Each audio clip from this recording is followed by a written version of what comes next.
Welcome back after a wonderful lunch, and the lunch was an illustration of what I'd like you to help me with now, which is make menus. So this morning we had a look at foods, acid alkaline, and we looked at the acid alkaline balance does help to give an indication of amounts of food and types of food. We looked at the fantastic fats lecture, which also showed different fats and looking at it from the molecular structure of the fats, what types we need and how they're used by the body. And if you take your minds back to the lecture on the liver, we also looked at the danger of the very high carbohydrate diet. But let me very quickly say, and I'm sure that you've seen that, a 17-year-old growing young man can eat a lot more carbohydrates than a diabetic, than someone who's overweight, and I'm sure you're starting to see that. So that's of course where buffet is very nice. People take what suits them. So we're going to have a look at some breakfasts. So let's have a look at some breakfasts. But what I'd first of all like to look at is what would be a really good breakfast for a diabetic.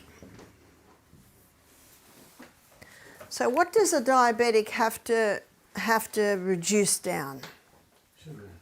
The sugars, that's right. They have to reduce them right down. It doesn't mean they can't have sugars. It means that they need to greatly reduce it.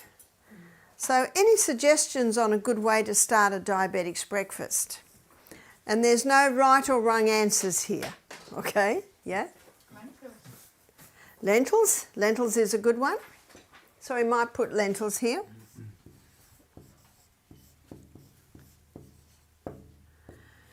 What we aim for is half cooked, half raw. And the reason why we like half cooked, half raw, because raw will deliver what cooked won't, and cooked will deliver what raw won't. But if someone's got an irritated lining of the gut, then maybe not raw. So you can see how you would adjust your menus according to the person and according to what their problem was. But this person does not have any gut problems. Their problem is diabetes. So what else could go with the lentils? Walnuts. I'm just wondering, what do you mean raw would deliver? When you cook food, you lose some of the tender vitamins. And when you cook food, you release things that aren't available in the raw. So vitamin C, of course, is destroyed with cooking. So any ideas on what else this diabetic? He might not be happy if we just give him lentils. Grapefruit. Grapefruit, yeah. So grapefruit. It's a breakfast they have. Buckwheat. Buckwheat, yeah. What I always do with guests, because before they go home, I make out a program for them. And depending on their problem, I'll do what we're doing now. Now, if they screw up their nose at grapefruit and say, I don't like grapefruit, well, we have to do a bit of adjustment there. So what I'll often say, would you prefer to have a very savoury breakfast like avocado, tomato, cucumber? And if they go, no, I don't want that for breakfast. But some would like it. So I say, what would you like? If I make suggestions and I don't get any pluses, so I say, well, what would you like? And they might say, well, I would like to start with some fruit. So what's another fruit a diabetic could have? Granny Smith apple. Granny Smith apple, yeah? Tomato. Yeah. Or we could just say the green apple. Yeah, it could be that. Cherries is also. Pardon? Cherries. Cherries, yeah. Cherries, they're nice, low glycemic. We'll say an or an or. Okay. Berries in general. Berries. That's right. Right. Yep. We'll just say berries.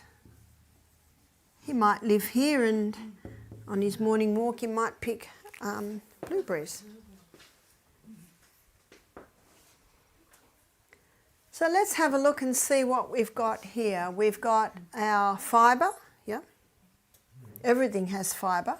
We've got protein. We've got some protein in the buckwheat. We've got some protein in the legumes, the lentils. Fats? Avocado. Yeah. Yeah. Avocado could come up with the raw. And of course, avocado would depend on where the person lives, because sometimes the avocado is just too expensive or not grown there. Nuts, yep. Nuts will certainly lift it up. So that's a great breakfast for a diabetic. Should they have flax seeds? Yes, they could have some seeds. That's true. What about rice? Well, if we did rice, it'd be an or, yeah? Buckwheat or rice. Okay. Yeah, that is true. Or another, what's another grain? Yep. Or millet. Or perhaps also corn. Or quinoa, yeah. Sorghum. Quinoa. The sorghum is not usually eaten like a grain, you know, that's true. Ethiopia, yeah. It is in Ethiopia, isn't it? If they're diabetics in Ethiopia. That is true. Like a porridge of it. Okay, here's another one. Or you might make, let's say, berries, and then make a porridge, because maybe they don't like lentils for breakfast. And the porridge could be made out of any of these. So what would they put on the porridge? Berries. They could put the berries on, that's true. Anything else? Avocado? Let's keep this to a sweet breakfast, yeah? Yeah? How about making the porridge from a combination of flaxseed and chia seeds, grounded? Okay, but we don't want to heat it, because remember what the heat does to the double bonds? But you don't have to heat flaxseed and chia seeds. Yeah, when you grind it. that is true. That is true. Can we mix some dates or plums? Oh, can we? No. But rice has also sugar. Oh yeah, but not near as much as dates. No, not near as much.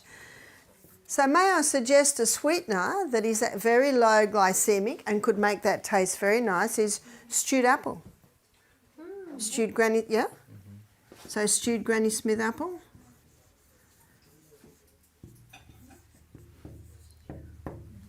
Anything else on the porridge, yeah? Can we also use stevia? A little, yeah. Stevia. Stevia is a sweetening that's low GI. Yeah? Would it be possible with a bit of fennel to make it a bit sweeter? Fennel. Yeah, I'm thinking on sweet herbs. Okay. Perhaps. But I'm also thinking of the average person living in the city. Now, what do you like on your porridge? What else do you think we could put on that porridge? Yeah. Soy milk. Yeah. Isn't that what people like on their porridge? Yeah. So they could be a milk, yeah? So they could have soy milk. Vanilla. Pardon? Vanilla. Vanilla? Yeah. It's often in the soy milk. Or any other milks? Almond. Almond, yeah. Any other? Coconut? Rice. Yeah. Meal. Coconut. Coconut cream? Yeah. And what we often do, and this makes it very nice, so we've got a bowl of porridge, we've got some stewed Granny Smith on top of that, we've got berries all over that, the milk goes on top, and on top of that sprinkle Cinnamon. ground flax. Yeah? Sorry, I'm not grabbing that cinnamon, am I? There's a question mark about cinnamon. I think half a teaspoon of cinnamon in a dish of rice cooked in cashew milk, perfectly fine, but actually one person having half a teaspoon of cinnamon, too much. Yeah, too much, you see that? So ground seeds, yep. Now I find that people that are not real happy with lentils for breakfast, maybe not a buckwheat fan, the porridge could be made out of one of these. They're very happy with that. And can you see how that won't get their blood sugar spiked, yes? Corn, nice.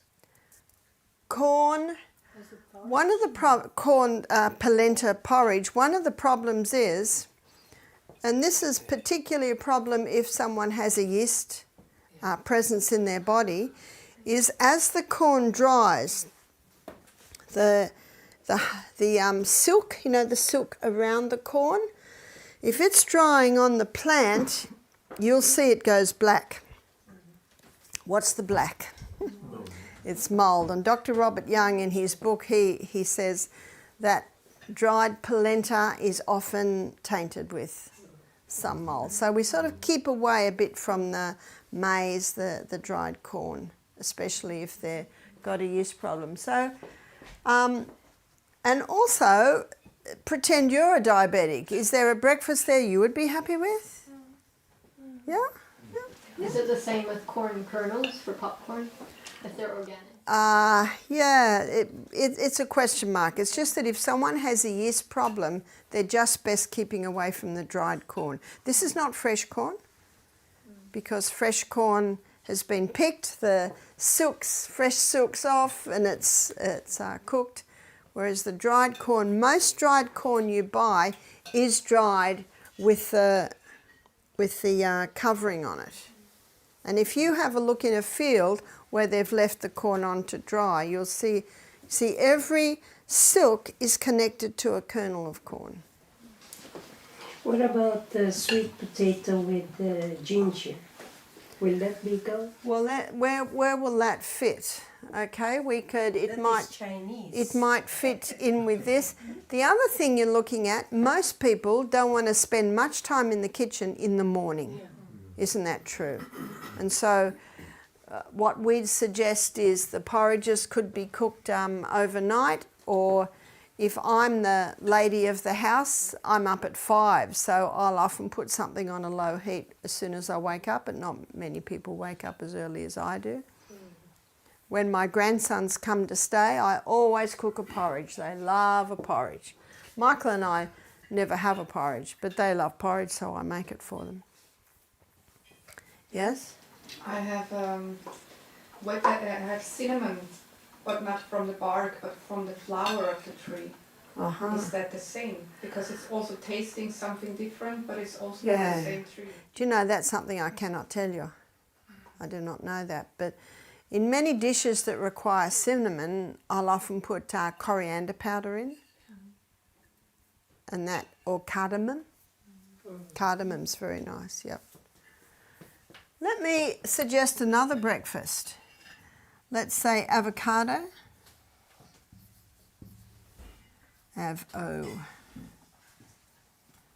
Avocado. Tomato. So there's some raw, some spinach, and sourdough spelt, toast, and a legume. Might be lentils, might be black-eyed beans, might be scrambled tofu, some sort of legume. I have found that breakfast sits very well too.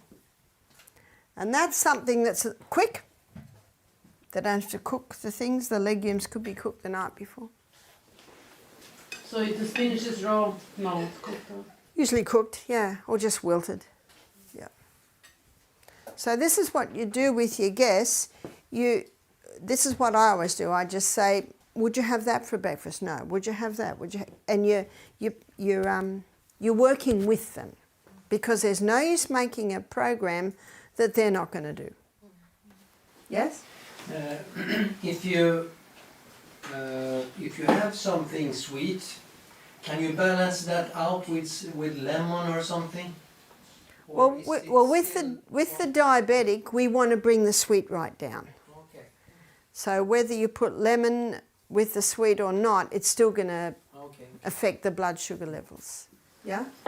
But we have the same for a yeast infection than we have for a diabetic. Do they need the same? It certainly could be similar. Certainly could be similar. What about English standard breakfast? And, apart from the bacon, of course, but beans and tomato sauce. Yes, yeah. Potatoes. Yeah, so that could be the legumes there. Yeah.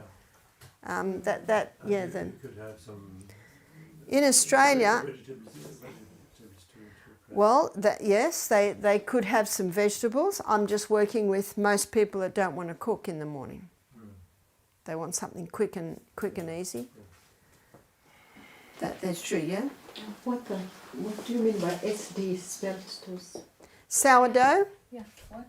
The sourdough. Oh, sourdough. Sourdough spelt toast. Yeah. Yeah. Buckwheat granola, I think a lot of people like granola. That's true. So we could go over to the more sweet one, is buckwheat granola.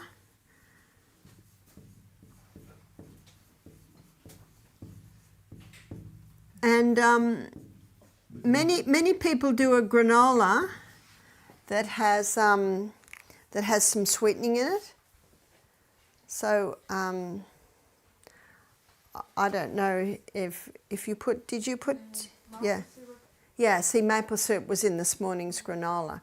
But you can make it without, and the one we make at Misty Mountain, we soak the buckwheat for a couple of hours, then rinse it very well, then dehydrate it in the dehydrator for 24 hours, and then when it's made up, the staff put coconut. And you know, coconut's slightly sweet. But if you've got a granola that's got no sweetening at all, you can do the berries and the stewed Granny Smith apples. Could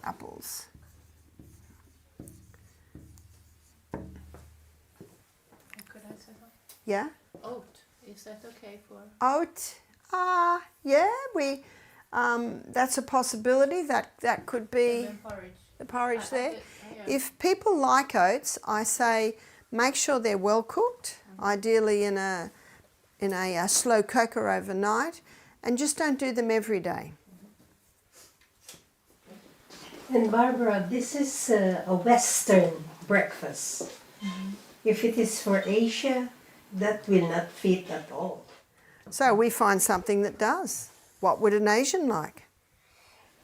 Much cooked rice, for example. I don't know what will be the combination.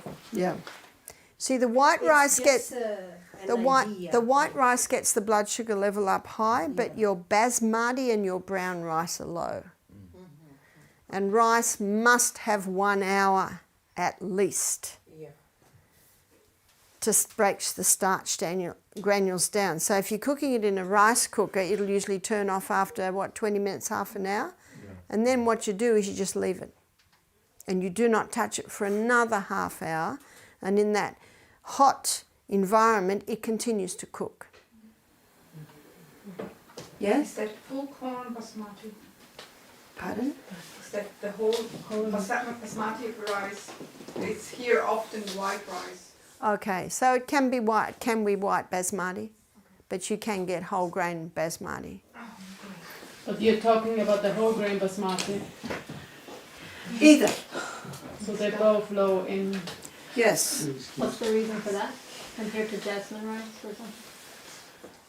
What's the reason for that? To explain it, I need to go to the potato and the sweet potato. So then the question is, why is the sweet potato low and the white potato high? the only way it can be determined is under a microscope. So under a microscope, the white potato has a loose fibre structure which quickly releases the glucose, but the sweet potato has a very tight structure. And the tight structure slowly releases the glucose. So one would question, why is a sweet cherry have the glycemic low and the banana high? Same thing. It has a lot to do with the starch structure. So because the basmati is a slow releaser, all I can come to the conclusion with is it's a tight structure. And of course with brown rice, because of the fibre, we know that that slows the release down, whereas just your usual white rice, that's a quick releaser. So I guess with an Asian, it'd be stir-fried vegetables and rice. Would that be right? I could think of a sweet potato with ginger. It will go. But that by itself is not enough, is it? No. And so I guess tofu in a stir-fry. But then again, porridge, they cook it in a different way. Cook it in a different way. So you'd have to go for your low glycemic. So when I was in Singapore, the lady I stayed with, she did black beans in the slow cooker overnight. So every morning we had a bowl of black beans, and we had an amazing array of fruits that I'd not had before, and nuts. Now can you see that you've got a good supply of your fibre and proteins and the fats in the nuts. So every meal you make, that's what you're looking at. Where's my fibre? Where's the protein? Because if you don't have enough protein, it's difficult to go the distance. And your fats.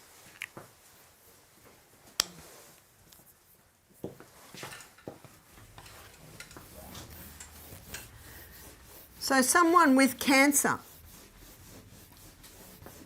what would be the best breakfast for them? No sugar. Almost the same. Dark green. A little bit different. We want to get those carbohydrates right down. So with the cancer, we usually advocate 6 weeks no fruit. So what would be their breakfast if there's going to be no fruit? Berries. No fruit. No fruit. Yeah, it's fruit. No fruit. We want to get the glucose levels down even lower. Pardon? Also lentils or beans or... Yeah, what would we do for the raw?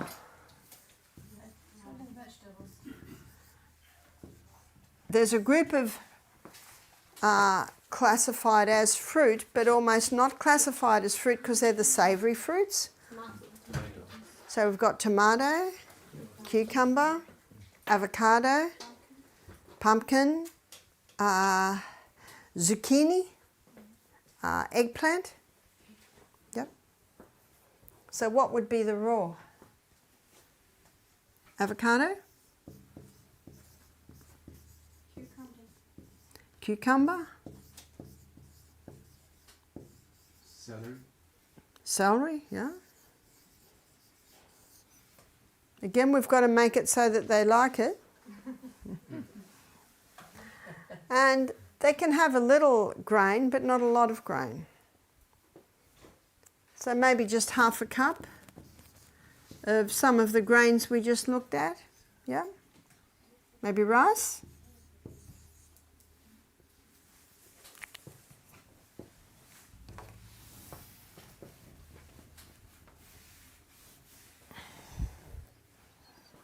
You've gone quiet. I like some color to that. It's green. So will we put buckwheat and or rice, and we can have some green. What would be some green? Broccoli. Yeah, or you could have some steamed vegetables maybe. Steamed veg, we'll just say steamed veg. Again, it depends on the lady of the house that's doing the cooking. Okay, we've got our fibre. Got a little bit of protein in here, not a lot. Protein? Lentils. Yeah, we'll do some legumes, yeah. Now this is what I advocate or suggest, that when someone is on the no fruit for 6 weeks, variety is very important so they don't get sick of it. So I suggest Monday lentils, Tuesday cannelloni bean, Wednesday black-eyed bean day, Thursday chickpea day. Can you see the variety there? Friday tofu. Yeah? What about carrots? May they eat carrots because they are a bit sweet? As long as they're not eating a whole plate of carrots. Yeah. But the rice is still okay when you want to bring down the carbohydrates? As long as it's not much. You wouldn't have 2 cups of rice, you wouldn't even have a cup of rice. So what would you fill up with on the steamed vegetables, on the legumes? So not much, yeah? Do you have any ideas? I mean, you're in a health center and you can cook for the people, but if we just suggest them how they do it, then this seems very complicated for them, I guess, if you just tell them like this. That's why we don't just tell them. And that's why we say, would you do this? Would you do that? No, no, no. What about this? What about that? That's what we always do. And as I said before, if you don't get a nod, if anything you've suggested, you say, well, what would you like to do? What could you do? And that's what you do. That's why that other breakfast, which was avocado, tomato, cucumber, sourdough, spelt toast, and lentils on top, or in Australia you can buy baked beans. Everyone has baked beans. They're full of sugar. That's right, but you can get organic baked beans that have no sugar in them. So you're looking at what they can do, and you know, if they have a wife who likes cooking, so there's all of that you have to play with. We have when we have a cancer patient here. She has taken granite is that one? Pomegranate for the breast cancer, because that helps only with hormone imbalanced cancers. So is that also something? The pomegranate, because of the sweetness of it, you'd probably introduce that after 6 weeks. Okay. So for 6 weeks, no sugar, and that can actually flip the way the cancer cells run. Dr. Holland said when you deprive cancer cells of glucose, they self-destruct. That's what we want. It's just for 6 weeks. Then slowly introduce. Yeah. Very, very low sweet. The pomegranate could come in then, because that's not really high sweet. So lunch.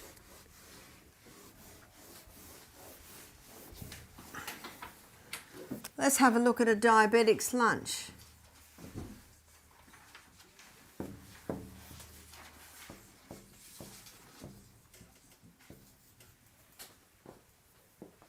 What are we going to start with? Salad. Salad. And the salad is what they like. You know, some people like grated carrot, finely chopped celery and lettuce. Some people like a salad made out of cabbage, finely sliced cabbage. So it's what they have in the garden. There's a whole range of things you can do. There's also the tabbouleh salad. You're familiar with tabbouleh, which is the parsley salad? It's usually made with cracked wheat, but we make it with quinoa. So, salad. Might be grated beetroot, it might be just tomato, cucumber, avocado and lettuce. So,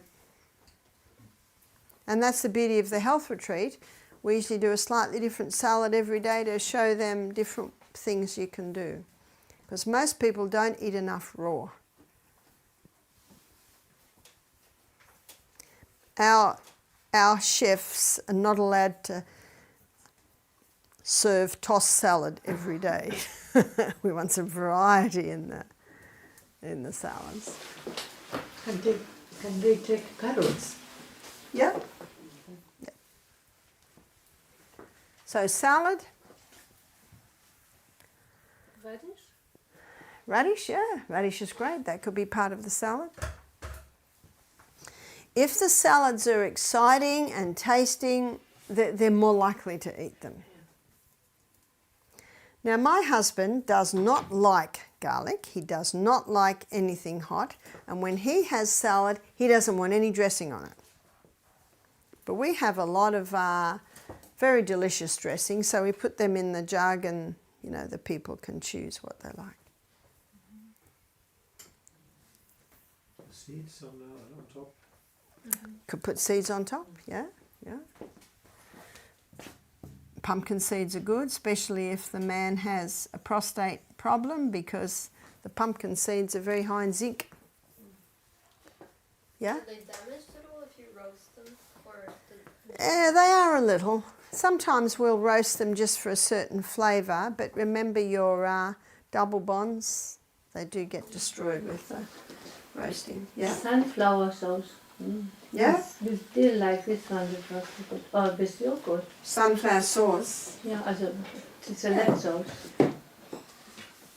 We do a sunflower dressing that's sunflowers with water and lemon, garlic and salt, and you blend that a lot and it comes out white. You don't think the sunflower seeds would come out white, but they do. Yeah? I read that some nuts are more easy digestible if you roast them. Okay, I wonder why. I don't know. Yeah. Maybe because they taste good. Well, Yeah, tastes good. Yeah, it gives a nice flavour, and sometimes we'll roast for a certain flavour in a dish. We do a satay. Are you familiar with satay? Sauce, which is usually roasted peanuts, but we use roasted almonds. So we do that just for a flavour in a sauce we'll do. Remember, it's not the odd day you might roast your nuts or the odd day you don't. It's what you do every day. What about the Thousand Islands dressing? That would be nice. Well, what is Thousand Island dressing? I think, is it paprika Mayonnaise better? with tomato puree. Yeah. So that's easy to make. Yeah, and of course tomatoes, your low sugar fruits. It So was they're fun. mayonnaise, tomato, or? And sometimes you can just do olive oil, lemon and crushed garlic and salt. That's delicious. Tahini. Yeah, tahini in there makes it a little bit creamy. That makes it very nice. We do quite a few tahini dressings. Okay, a bit more for our diabetic here for lunch. stewed vegetables. Steamed veg? Yep, steamed vegetables. No limit on the vegetables. They could be stir-fried one day, steamed another day. So they could be stir-fried or steamed or baked. Remember, we're looking at a little bit of variety. Yeah? Or a dal. A dal, yeah. Well, we will definitely add the protein. So the protein could be, again, something with legumes. And that could be a dal, that could be a chickpea dish, it could be a whole variety of things. What some people will do when they're on a food program like this where they're trying to get those sugars down, they'll make, say, a dal for lunch, and then they can have that the next morning at breakfast, a little bit, and they'll have it on toast for breakfast with avocado and tomato, and for lunch they'll have it with vegetables and salad.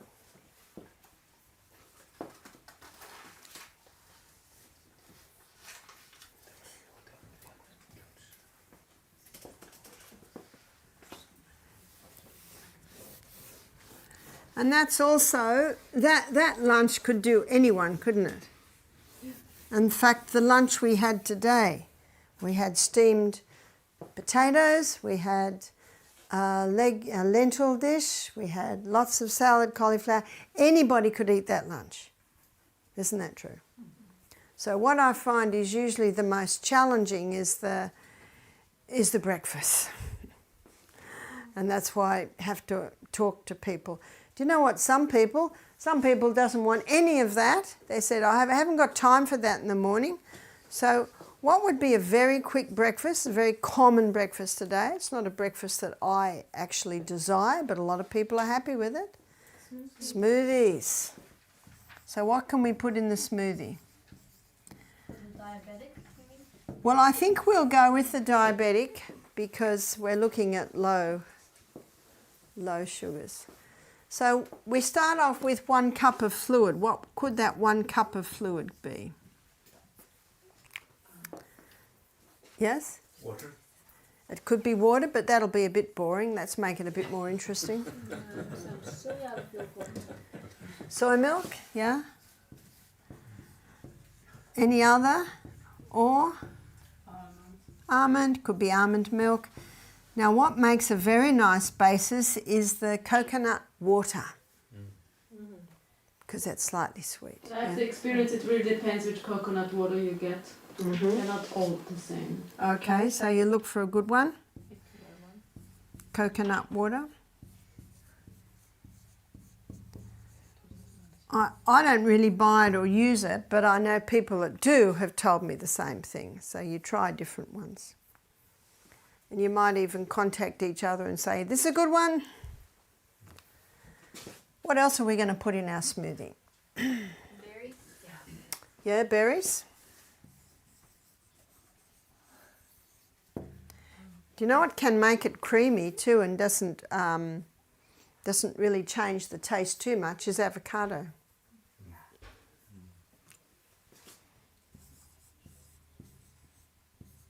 And when we put the avocado in, we're putting a few more minerals in. We're putting a very nice fat in. Some nuts. Okay, yeah, some nuts, seeds. What makes it very nice is the chia. The chia gives it a bit of thickness. Or the ground flax, yeah. Seeds. Now if it's for breakfast, we need to up the protein a bit. So what we suggest is a protein powder.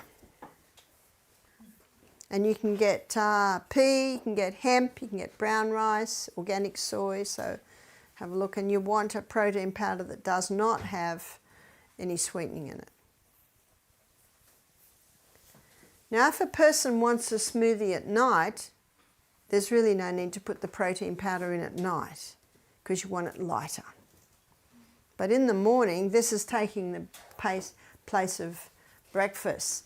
So our fibre will be in the berries, avocado, nuts and seeds. The protein, well, that's where we do the protein powder. There is a little bit in the nuts and seeds. And the soy milk? Yeah, there's a little bit there.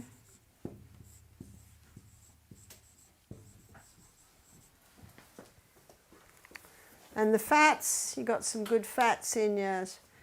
There's a little bit in the almond and the coconut water. There's a little bit in the nuts and seeds. And the avocado, that's true. What some people will do is they might put maybe 1 dessert spoon. Do you have a dessert spoon? That's what you eat your dessert with? Yep. So maybe 1 dessert spoon of coconut cream. That makes it really nice and creamy. Or some people will just put a dessert spoon of coconut oil in, and they find that's a really nice way to get the coconut oil in because it's masked by everything else, for those that don't like the flavour. I don't know, have carob also a high Yeah. index? Now carob's great because carob is called a complex carbohydrate, meaning it's not a carbohydrate that gets the sugars up. So carob powder can make it nice. And that puts a bit of protein in it. Now, how the person will know that this is enough is it will take them the distance, meaning they don't get hungry and they don't need to eat anything until lunchtime. So for some people, you'll get a real tick with that because it's just blender, throw things in, buzz, drink. How much do you use of the protein powder? It's usually about a dessert spoon. I guess Only? there. It's not a lot because it's quite concentrated, usually.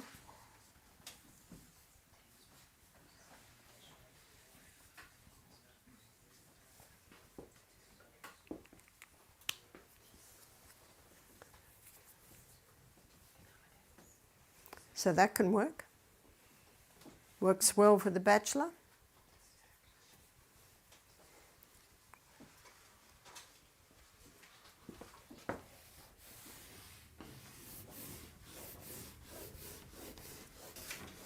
What about a packed lunch if they're going to work? How do we do that? Lunch.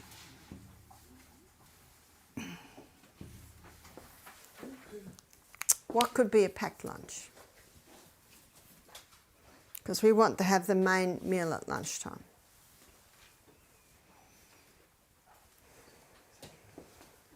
Salad? Yep.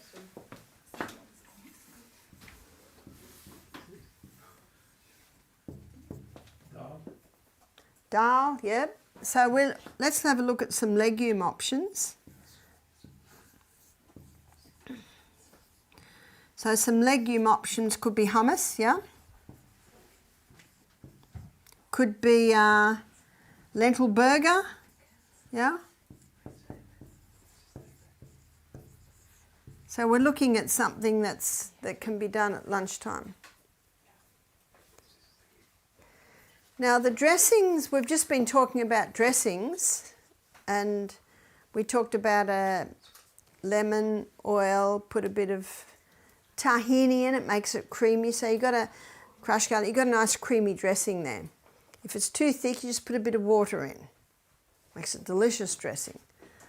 So an easy, quick lunch is the dressing, which you made on a Sunday afternoon or the day before, and a tin of cannellini beans, say, or a packet of cannellini cooked beans. Rinse it well and put those two together. Got that? That's very nice. And that's very, very simple. It's just beans with a nice creamy savoury sauce.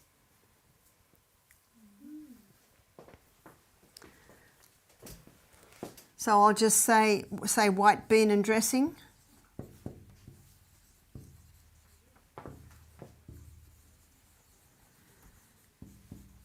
There's something else, is marinated tofu.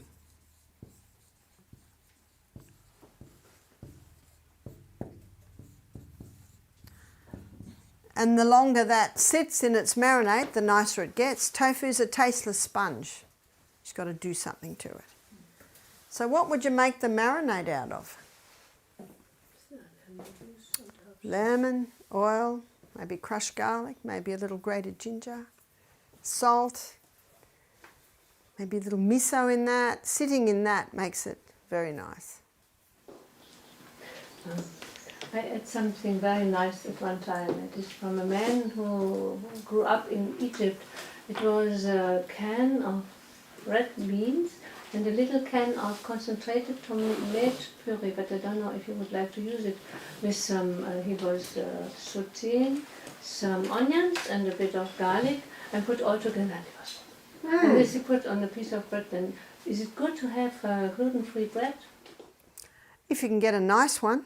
Yeah. It's a bit hard to find a nice one. Yeah.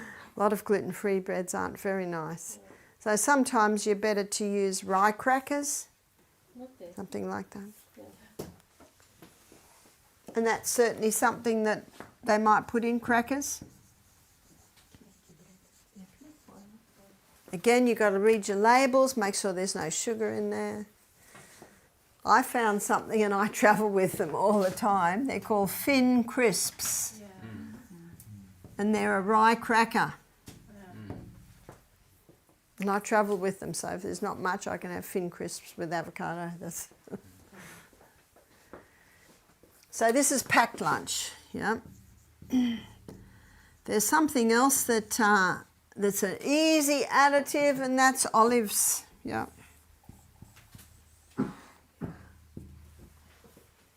Something else that can be added to a packed lunch is some baked sweet potato or pumpkin from yesterday. So when the meal's being made, do a bit of extra baked sweet potato, baked pumpkin, and they're nice cold. So we want a lunch that's nourishing. So where are we with our fibre? Everything's got fibre. Where are we with our protein? There's a nice selection of proteins there. Our fats, most of these have a bit, you know, your marinades have a bit of oil, the dressing has a bit of oil. The hummus has tahini and maybe a little olive oil in it. Got some oil in your olives. And a nice dessert is some nuts. Because a lot of people, especially meat eaters, they've no idea what to have for a picnic. So it's good for you to play around with those yourself. And you might even come up with something more exciting.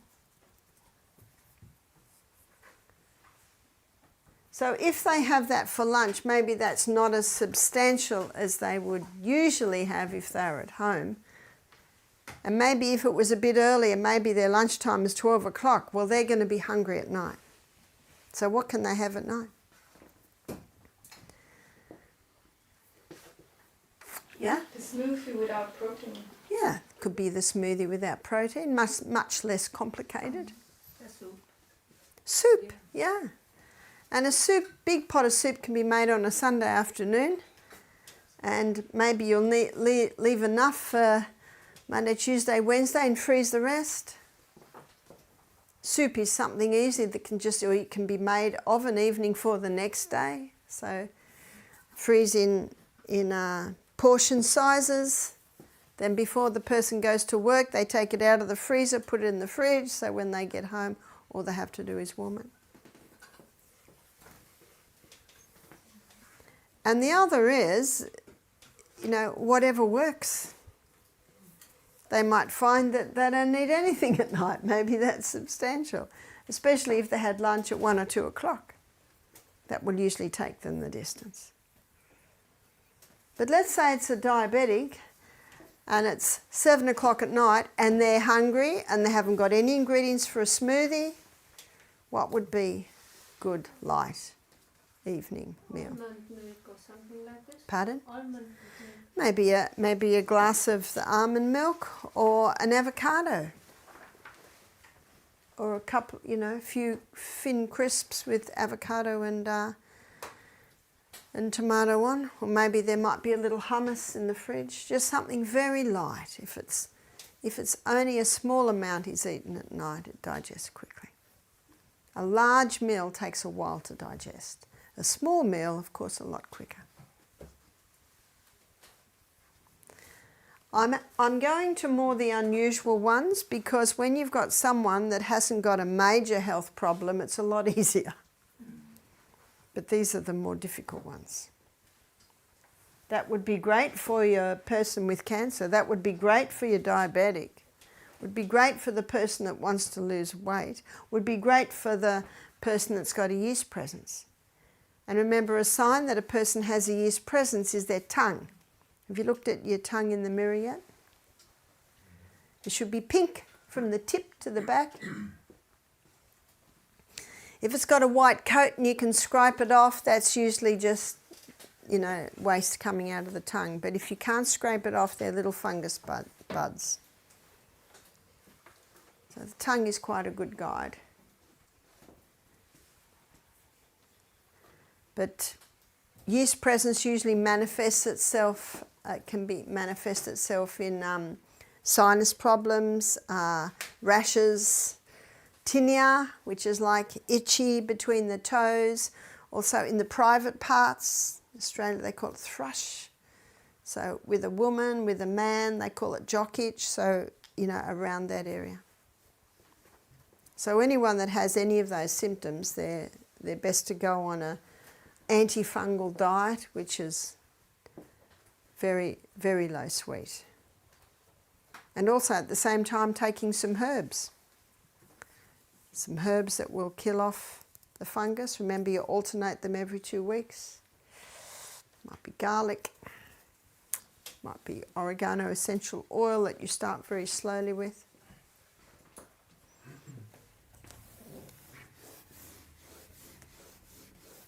So my aim was to give you an idea of the sort of things that a person could eat for these different problems, yeah? What about a keto menu? Okay, rightio, let's do a keto. Keto breakfast. And why would someone be on a ketogenic diet? Neurological problems. Neurological. Remember the especially the coconut oil is broken down to ketones, which are neurohealers, neuroprotectors. So let's have a look at a keto diet. Fiber's important. Some raw. Cheesecake and coconut oil. No, we're not going to have cheesecake on the ketogenic diet for breakfast. The healthy one, of course. How do you do it then? So the keto, remember the carbs are right down, so we want some savoury fruits. Brings us back to tomato, yeah. Cucumber.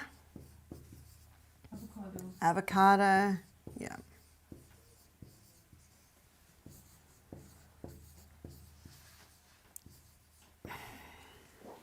Good serving of olive oil, perhaps, to go with that. Yep. Could be for one person, maybe half a teaspoon sprinkled over. Half a teaspoon. Mm-hmm. That's not a lot. No, it's not. If they can handle that, they could have more, but most people can't handle a lot because it's very concentrated. But what's the fat that we want the ketogenic pea? The coconut. So we had a young man who had a brain tumour, so we wanted him to have the coconut oil, and he could not handle it. Some people can eat it off the spoon and love it, but he could not. So we made him a chocolate, and he could have a couple of squares of this after every meal. So what we do with the chocolate, it was coconut oil,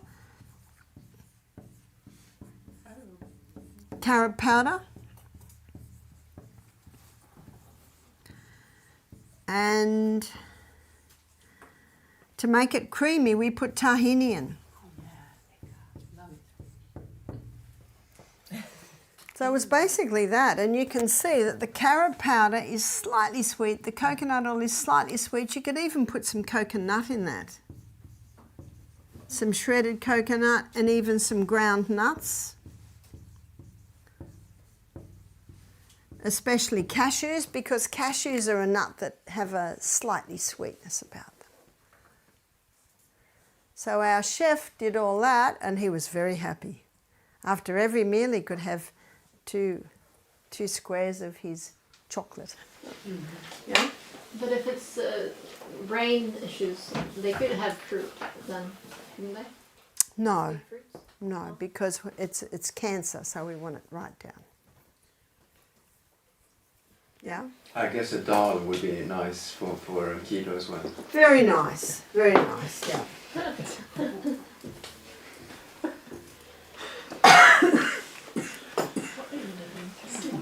Yeah. I have a question for considering the chocolate. Yeah. I made it, but I had some dates with it. I mean, not for the keto. I understand that, but it did not mix together. Yeah. So you melted the coconut oil. You really need to. The dates and that it did not. No. what you need to do, if you're putting something lumpy in like that, you need to melt this and really beat these three together. Beat them together very well. Sometimes a little blender or a bay mix to just get the mix really good, yeah? Often they say put in lecithin, but I don't know what. Lecithin's like you can try it. And the other is play with it a bit. Maybe a little tiny bit of soy milk might get it around a bit better. How much tahini did you put in? I haven't made it myself. The cooks make it.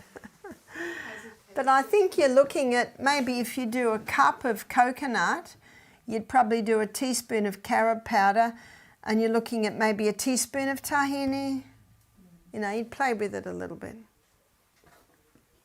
But that worked very well. Anything else can the keto have for breakfast?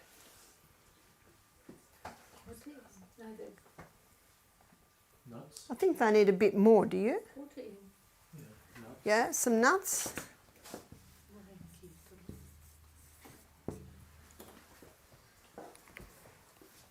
He's 6 foot, this young man, and he's 20. We've got to give him a bit more. Millet and No grains. No grains on the keto. Broccoli. Back to the cold chia and flaxseed porridge. Yep, you could do and the other, what you could do is you could make even a dressing out of that. Well, what about some baked sweet potato?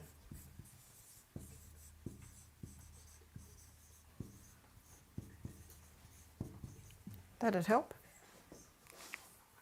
Want to fill them up? Buckwheat.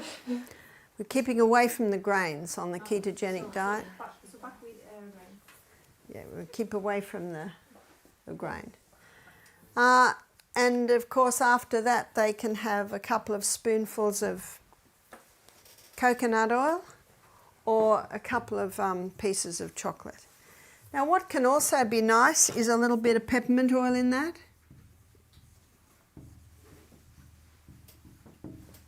Couple of drops in that can make it quite nice. Could you explain what keto is? Ketogenic? Yeah. The ketogenic diet is a diet that is high fibre, generous protein and quite generous fats. And it's designed to stimulate the liver to convert the fats to ketones.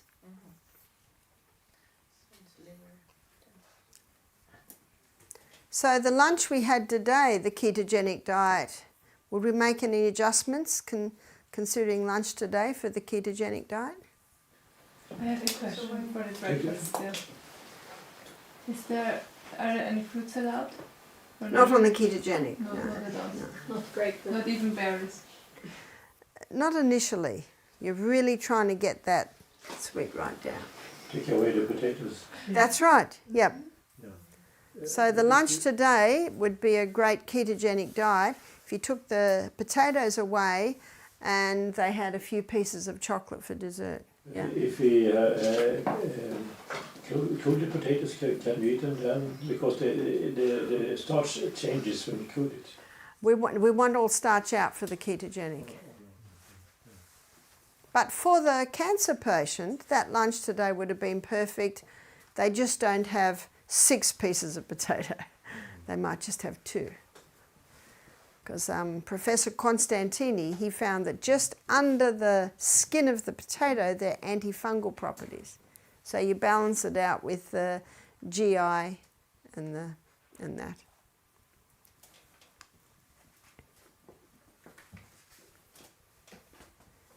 Why would we put someone on a ketogenic diet? Lose weight. Yes, they can lose weight, but specifically what's the ketogenic diet for? Healing the nerve cells, yeah. Healing, so the epileptic.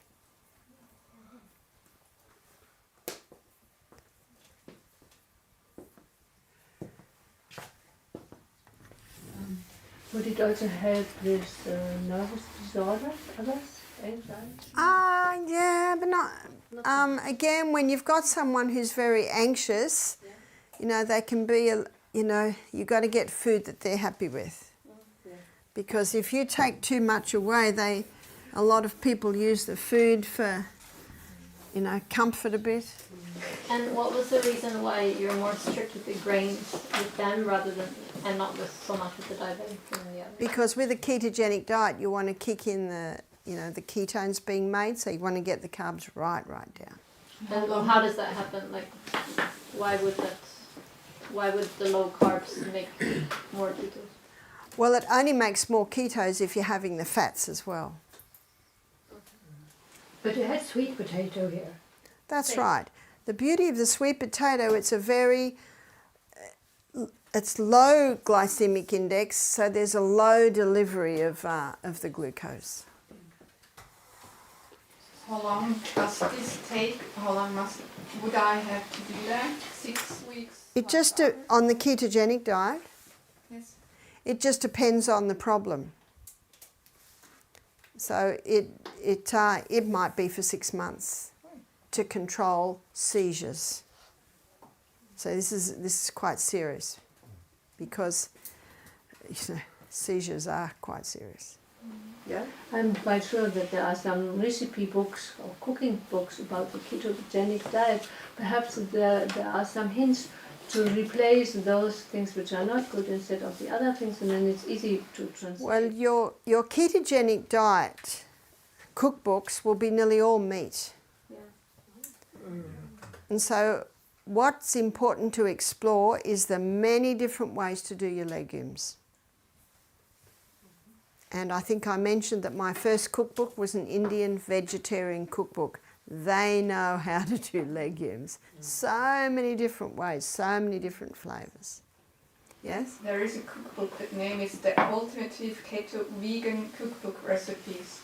Okay. So, Okay, yeah. some out there. Yeah? But still, when you're used to the carbos and you don't get it, I would starve when I eat this. You would be surprised how you don't. And it's because of the legumes fill you. Then I have to eat much that I get filled up, right? Well, it depends. If it's going to be on the ketogenic diet, you fill up with the legumes and vegetables. So there is no limit to the amount. Well, if you, the only time I've seen, so we had a cancer patient who was on the, low carbs, and they said, but I'm losing too much weight, so I investigated what they were eating, and they just were not eating enough legumes. And they were hungry all the time. See, the three things that satisfy your hunger are fibre, protein and fat. And there are carbohydrates in the legumes, not near as much as in the grain. There are carbohydrates in the nuts, but not very much. So that's what you're looking at. If you're hungry 3 hours after the meal, you come to the conclusion, well, I've got to put a bit more in. I've got to do something else here. And at Misty Mountain Health Retreat, when our guests break their fast, we serve crackers. And the crackers we serve are not made out of grain. So, the paleo really gets the grain out. So you can buy paleo crackers, paleo mueslis. You can do a lot of paleo things, but they're all made out of ground nuts and seeds. So the crackers that the staff make, I think it's grated carrot. I think that's sort of the main thing that goes in there.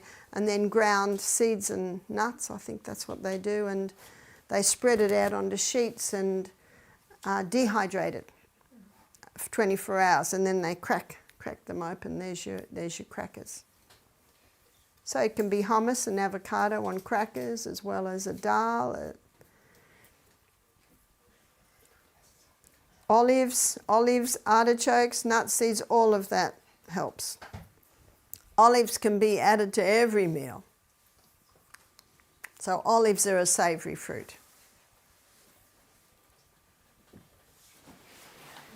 You said it's against as for healing the nerve cells. Which kind of sicknesses are these all? Sorry, healing the nerve cells. Yes. Well, this morning we talked about the ketogenic diet, and we looked at how the liver converts this extra fat to ketones, and ketones are neurohealers, neuroprotectors. So it's also against all the mental sicknesses. It's mainly neurological damage. So where the nerve cells have been damaged. So with mental illnesses, they're not necessarily being damaged. It could be, say something like schizophrenia. Although schizophrenia is damaged because the majority of people I've found with schizophrenia, it's from substance abuse. So there's definitely been damage there. So the ketogenic diet could help them. Yes? Diabetic feet, is it not a nerve damage? Diabetic feet. Yeah. Would it help? Yeah, it could help that. So with diabetic feet, you do the cayenne pepper compresses on the bottom of the feet to get the blood down there because the blood feeds the nerves. You can also massage the area with St. John's wort oil. Because do you remember what St. John's, what its number one property is? It's a nerve nourisher. Nerve nourisher. Because you can't put someone with nerve damage, you can't put their feet in hot water.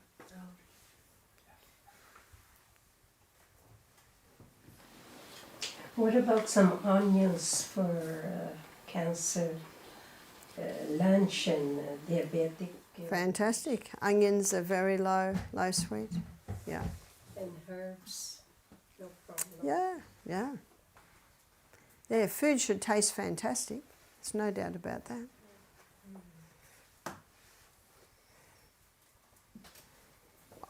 What we find with most people, the food tastes fantastic, but it's killing them. Or the food's really good for them and it's got no flavour. It must have flavour. And what puts flavour in is good quality salt, good quality oils, fresh herbs. Yeah. Do you do any particular diet for those who have hormonal imbalances? Not necessarily is the hormonal, but I do find a lot of people with hormonal imbalances, not all, but a lot, are carrying too much weight, so they do well to get the carbohydrates down. Remembering that these three foods are the ones that give you the feeling of satiation or satisfaction. And that's another thing with the fat-free diet. People are wanting to eat all day long because they never get that feeling of satiation or satisfaction. And that's what the fats give and the proteins give.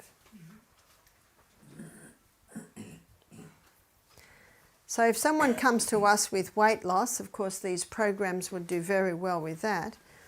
This is a common email we get is 10 kilos lost in 6 weeks. And they say it's like we're not even on a diet, we're not hungry. Because they're the three food groups that keep the food in the stomach longer. Yes? But the portioning of the food is key also, how they lose. The portion, but what you'll find is because these give the full feeling, you don't really need to eat as much and you can have a whole plate of salad, no limit on the salad, have a whole avocado per meal. An avocado is a nice little bundle of protein, fibre and fats.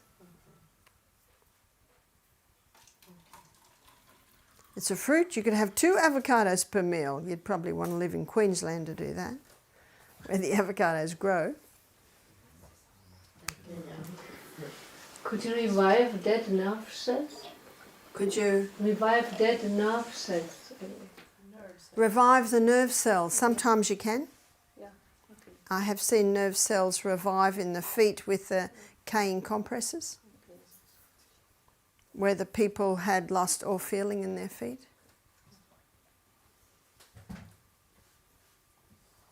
So we're coming to a time where you're starting to see where you can draw from different of the lectures we've looked at for certain conditions. Do you use broccoli? Yes. Yes. Ideally organic. It's one of the most sprayed crops. So all your vegetables, no limit on your vegetables. The only time you would limit would be the very high carbohydrate vegetable, which is potato. Lemon.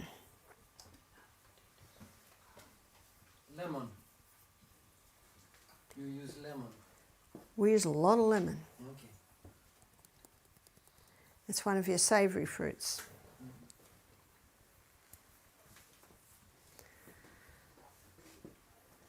So we've got a bit of an idea on food and diet. Yeah? If we're talking about menus for various people here, could we maybe have a short list of desserts for people who are not suffering from suffering from heart disease? Yeah, we can have a short list of desserts. I love dessert, but I don't have it every day. So apple pie.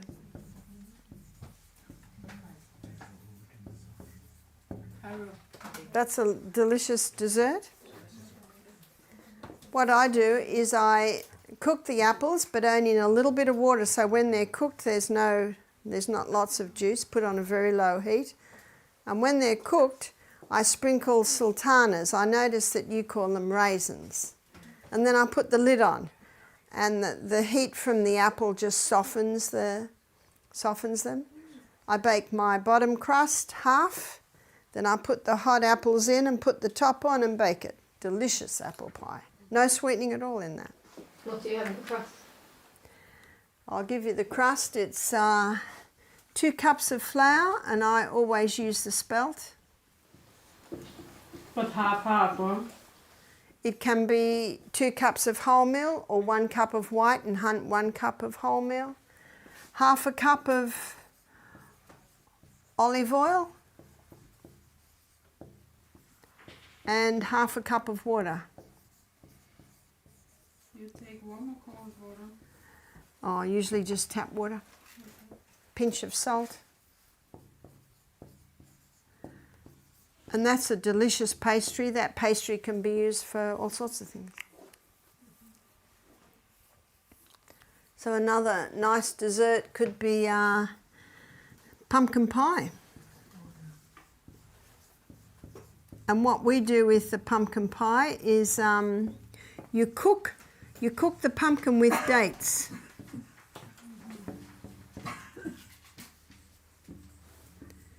And as the pumpkin becomes soft, the dates become soft. It's almost like a beautiful caramel flavour.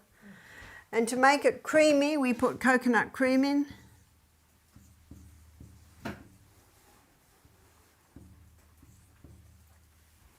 Might put a bit of coriander. Some people might put cinnamon. I put coriander in. What's also nice is grated lemon rind. And then what you want is something that'll give it a bit of firmness. So you blend all this up once your pumpkin and dates are cooked. So something to give it a bit of firmness might be arrowroot flour, or corn flour, or white spelt. Just put some white spelt in.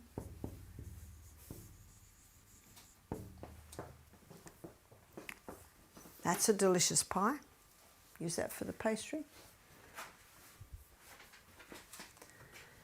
And you've got your frozen cheesecakes. There's if you look at frozen vegan cheesecakes, there's lots. You get lots. Another nice one is carob balls.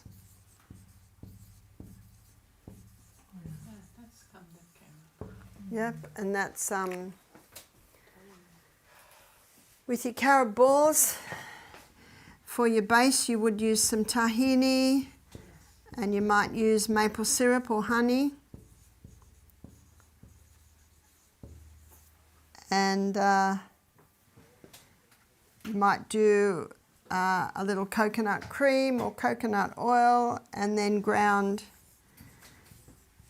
nuts and carob powder.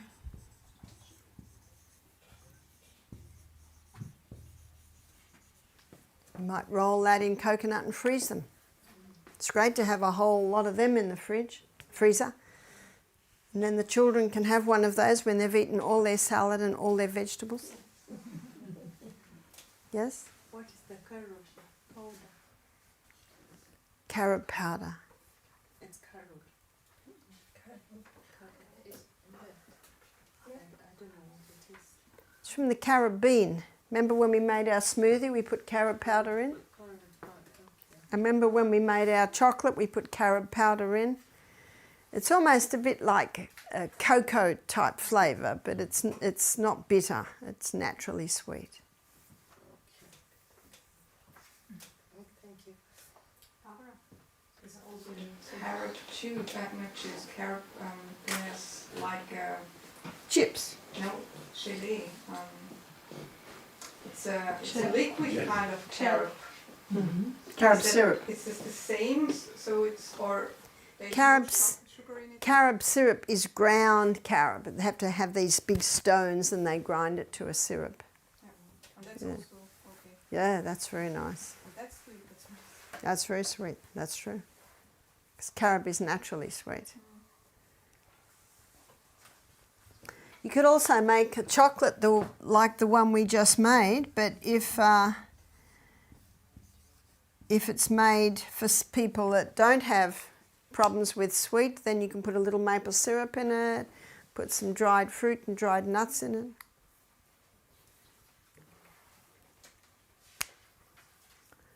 So there's quite a bit that you can do.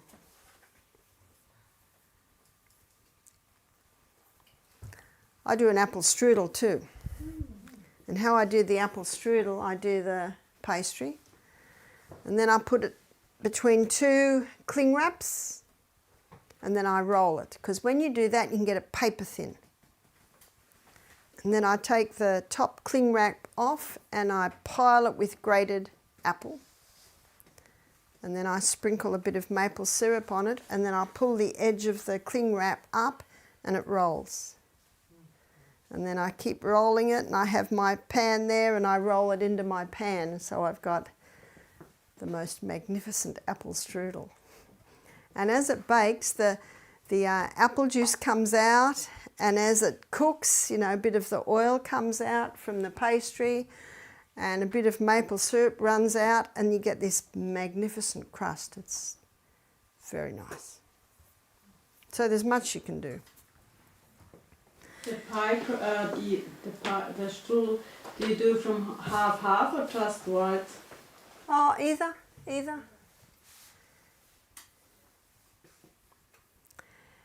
What about muffins? It's very hard to get light, fluffy muffins. I don't usually do them. Banana cake. I do a banana cake. I do a banana cake when I've got bananas that... I do a banana cake when I've got yellow bananas with black dots all over them and no one's going to eat them. And when I do that, I do maybe 6 bananas. I also do things that my husband loves, and he loves apple pie, apple strudel and banana cake. So they're basically the 3 that I make. If we've got a lot of pumpkins, I might do a pumpkin pie, especially if the grandchildren are there. So for 6 bananas, then I do 1/3 of a cup of coconut oil, and you melt that, and maybe 1/3 of a cup of olive oil. This sounds like a lot of oil, but 10 people might eat the cake. So, yeah. And then the sweetening, you might put 1 dessert spoon of sweetener, So I might put palm sugar in, or I might put maple syrup. That's usually the two I put in. And then with that, maybe half a cup of white spelt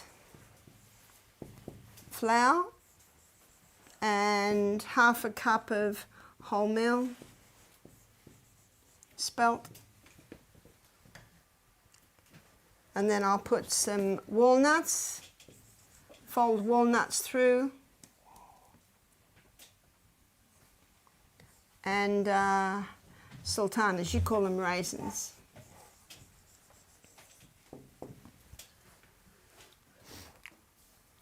Now, if you wanted to do it gluten-free, you would do maybe some sorghum, maybe some almond flour, maybe a little bit of rice flour.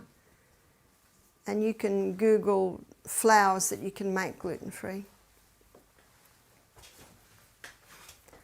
And then I put a raising agent in.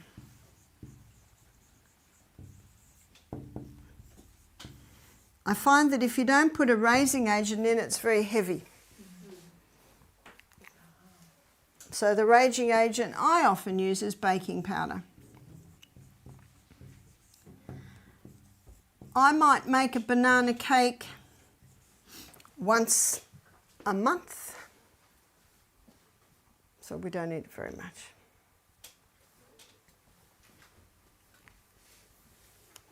And that makes a delicious cake. So when my children had a birthday, I would usually do a waffle cake. So let's make a recipe for waffles.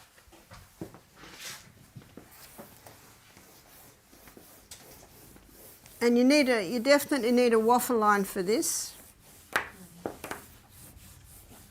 And if you make this recipe into a pancake, it's not very nice. Because with the waffle cake, you've got two hot surfaces touching the batter, and that's what causes it to rise. So the waffles we make are 1 cup of soaked chickpeas,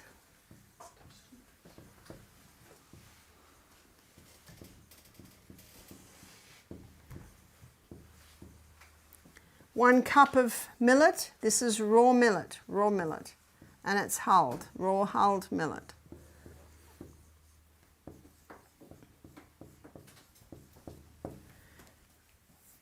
And 2.5 cups of water, and a little salt. And you blend that very well.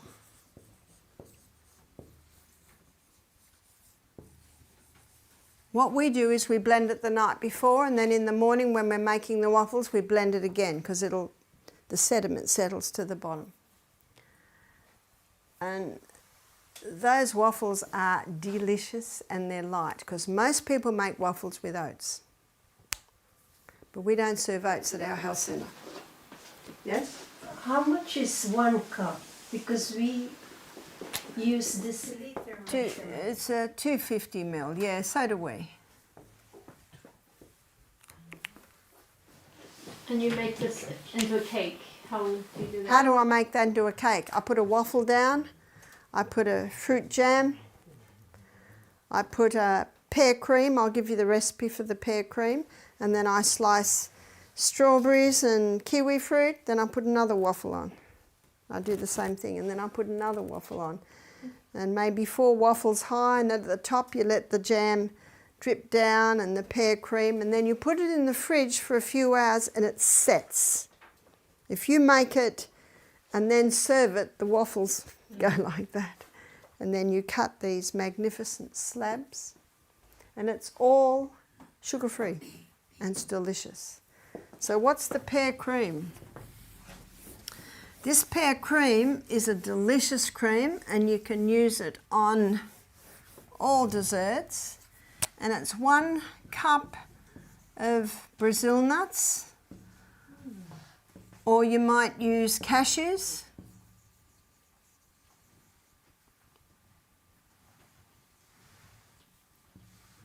So it's 1 cup of nut, and 1 tin of pears with juice. So we get the pears in natural juice. You buy tinned pears here? Yeah, but only with sugar, I think. Really? Oh, in Australia nearly all pears are made in natural juice. Well, the only other thing you could do is buy the pears and cook them yourself. You use raw pears and it goes brown. It starts to deteriorate. So what you're looking at probably is, I think our tins come 500 ml.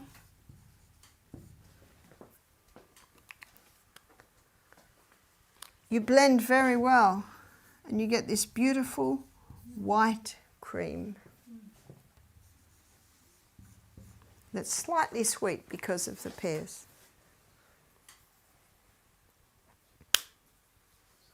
And if you want to make it a little stiffer, put a bit of coconut cream in and put it in the fridge and it'll go a little stiffer. Oh, and you put vanilla essence.